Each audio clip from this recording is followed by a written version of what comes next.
l'actualité financière de ce lundi matin. Et les aides à l'achat pour les véhicules plus propres entrent en vigueur aujourd'hui, lundi 1er juin. Elles avaient été annoncées mardi dernier par le président de la République. D'abord, le bonus écologique qui passe de 6 000 à 7 000 euros. Un nouveau bonus aussi pour achat de véhicules hybrides de 2 000 euros et la mise en place de la prime de conversion dans une version assouplie, valable pour l'achat d'un véhicule thermique ou électrique et sous condition de revenus. Ces mesures de soutien ont été décidées par le gouvernement pour soutenir la demande et aider les constructeurs automobiles à écouler les stocks gigantesques accumulés pendant le confinement. Ces mesures représentent à elles seules un effort de 1 milliard d'euros.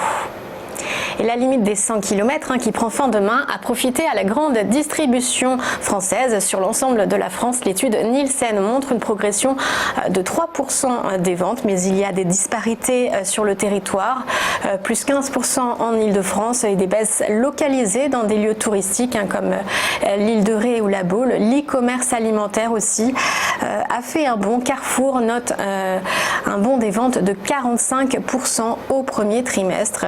Quant aux grands centres commerciaux, dont les plus grands restent encore fermés, la fréquentation est de 30% environ inférieure à la moyenne.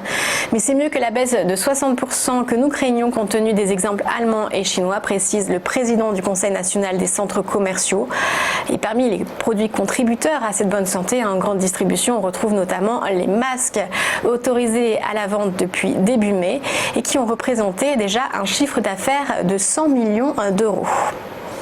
Et Donald Trump s'en prend à Hong Kong, une manière de s'en prendre à la Chine, en annonçant qu'il veut mettre fin aux exemptions accordées au territoire en représailles au projet de loi sur la sécurité nationale présenté et voté la semaine dernière par Pékin.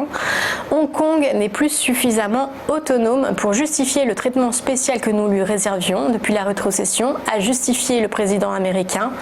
Le statut spécial qui consiste en un traité d'extradition, un certain privilèges commerciaux ou encore monétaire avec le régime de change fixe entre les dollars américains et hongkongais, tout cela pourrait donc être menacé et le détail des sanctions pourrait être connu dans la semaine. Et du côté des marchés financiers, c'était une baisse importante vendredi sur le CAC 40, moins 1,59%. On avait terminé à 4 995 points. Aujourd'hui, il devrait y avoir assez peu d'échanges pour cause de jours fériés. Wall Street finissait la semaine dernière dans le vert. Pour l'instant rassuré des propos de Donald Trump sur la Chine. Mais le sujet ne manquera pas de revenir cette semaine sur la table. Et ce matin, le Brent est à 37 $. L'euro se négocie à 1,1135 $ et du côté des bourses asiatiques, c'est positif, plus 0,84% à Tokyo et même plus 3% à Hong Kong.